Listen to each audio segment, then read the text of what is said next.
ভারতের আইন শৃঙ্খলা রক্ষা বাহিনী হাইকমিশনে নিরাপত্তা দিতে ব্যর্থ হলে দেশটিকে জাতিসংঘের শান্তিরক্ষী বাহিনীর সহায়তা চাওয়ার পরামর্শ দিয়েছেন যুব ক্রীড়া বিষয়ক উপদেষ্টা আসিফ মাহমুদ।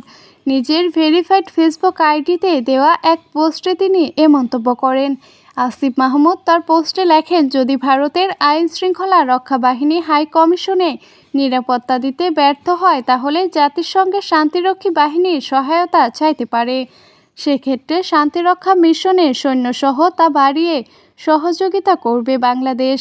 এর আগে বাংলাদেশ সম্মিলিত সনাতনী জাগরণ জোটের মুখপাত্র চিন্ময় কৃষ্ণ দাসের গ্রেপ্তারের প্রতিবাদে ভারতের আগরতলায় বাংলাদেশ সরকারি হাই কমিশনে ভাঙচুর ও জাতীয় পতাকা নামিয়ে ফেলার ঘটনা ঘটে।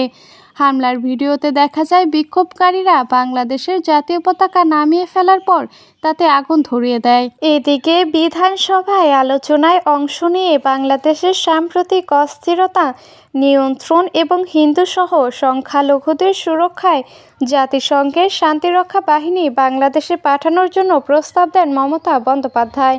উপদেষ্টা আসিফ মাহমুদের পাল্টা জবাব দিলেন।